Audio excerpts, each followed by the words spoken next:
FA 3루수 알렉스 브래그먼이 시카고 컵스와 5년 1억 7,500만 달러 계약에 합의했다는 소식입니다. 옵트아웃은 없고 대신 전 구단 트레이드 거부권이 포함된 계약인데요.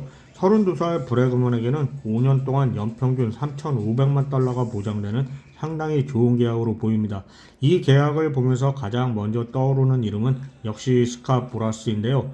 보라스는 또 한번 짧고 굵게 그리고 안전하게라는 전략을 성공시켰습니다. 최근 몇 년간 보라스 고객들의 흐름을 보면 이 패턴이 거의 공식처럼 보일 정도인데요. 짧은 계약으로 시장에 다시 나오거나 혹은 옵트아웃을 활용해 리스크를 최소화한 뒤 결국 장기 계약과 거액을 동시에 챙기는 방식이죠. 최근 이 방식을 사용했던 선수들을 보면 스넬이 6년 2억 1,400만 달러, 알론소는 6년 1억 8,500만 달러, 체프먼은 7년 1억 6,700만 달러, 브래그먼은 명목상 5년이지만 지난 시즌 보스턴에서의 1년 계약을 포함해서 보면 사실상 6년 2억 1,500만 달러 수준이고요. 벨린저는 아직 결정된 것이 없지만 이 흐름을 보면 30살의 7년 계약이 그렇게 비현실적인 사례로만 보이지 않습니다. 물론 예외도 있지만요. 조던 몽고메리는 이 전략이 실패로 남은 거의 유일한 사례에 가깝습니다. 이런 상황에서 이번 브래그먼 계약이 리그 전체에 주는 메시지는 분명합니다. 엘리트 선수라면 나이 30을 넘겨도 시장은 여전히 열려 있다는 것이죠.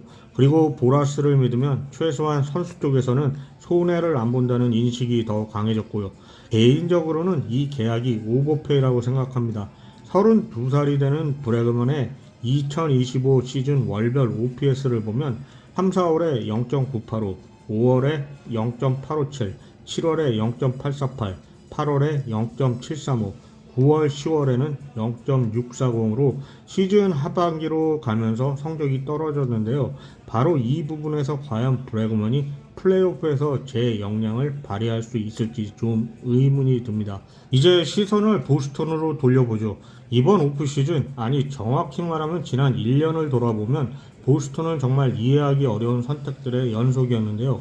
레드삭스는 1년도 채 안 되는 기간 동안 올스타급 3루수 2명을 모두 잃은 셈이 됐습니다.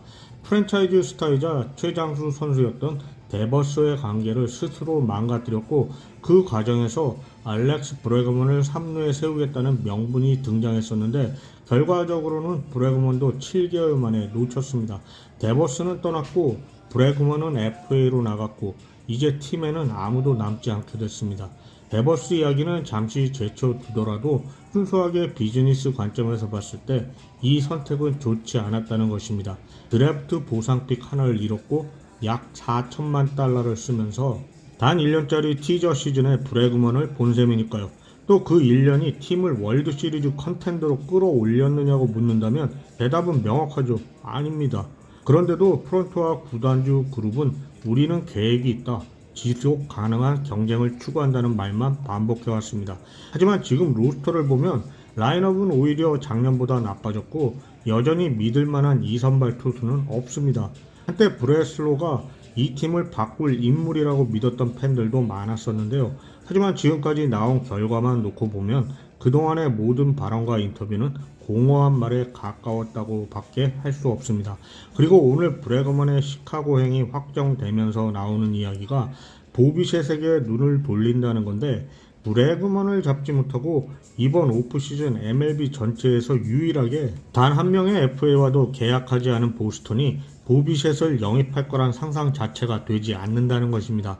벨린저와 마찬가지로 브래그먼의 5년 연평균 3,500만 달러 계약이 나온 상황에서 이미 3억 달러 이상을 요구하고 있는 비셋은 브래그먼보다 4살이 더 어리기 때문에 이제는 9년 이상의 장기 계약을 더 정당하게 요구할 수 있는 위치에 서게 됐다는 것입니다. 과연 보스턴이 이런 규모의 계약을 비셋에게 제시할 수 있을지에 대한 의문도 있고 또 지난 시즌 팀의 핵심 유망주였던 크리스찬 캠벨에게 6천만 달러 규모의 계약을 안긴 상황에서 과연 어떤 방식으로 비셋의 계약이 가능하다는 것인지도 솔직히 잘 모르겠습니다. 또 토론토가 같은 지구 라이벌 팀과 계약을 맺는 상황을 가만히 지켜만 보고 있을 리도 없고요. 상대가 필라델피아라면 그냥 두고 보겠지만 만약 비셋이 보스턴이나 양키스와 계약을 추진한다면 토론토 역시 이 문제를 피해서 갈 수는 없을 거라고 생각합니다. 이번 브래그먼 계약은 단순히 컵스가 큰 돈을 썼다는 뉴스로만 보기는 어렵습니다. 이는 보라스의 협상력이 여전히 유효하다는 증명이자 FA 시장의 왜곡된 가치 구조가 아직도 유지되고 있다는 신호이며, 동시에 보스턴 프론트의 방향성 부재를 적나라하게 드러낸 사례이기도 하고요. 그리고 이 계약이 양키스에게 전혀 영향을 미치지 않을 것인지는 앞으로 벨린저와의 계약 상황을 좀 더 지켜봐야 할 문제로 보입니다. 가끔 MLB는 정말 이해가 되지 않습니다. 그리고 그 혼란의 한가운데는 늘 보라스가 있고 결정을 미루다 기회를 놓치는 팀들이 존재합니다. 아무튼 오늘 브래그먼의 깜짝 계약으로 인해 FA 대여들의 시장이 어느 정도 탄력을 받을지 지켜보는 또 하나의 재미가 생겼고, 보는 사람의 입장에서는 그 자체로 꽤 흥미로운 상황이라고 생각합니다. 다만 오늘 브래그먼의 계약으로 비셋과 터커의 계약이 2월 달로 넘어가지 않을까 하는 걱정이 생기기도 하네요.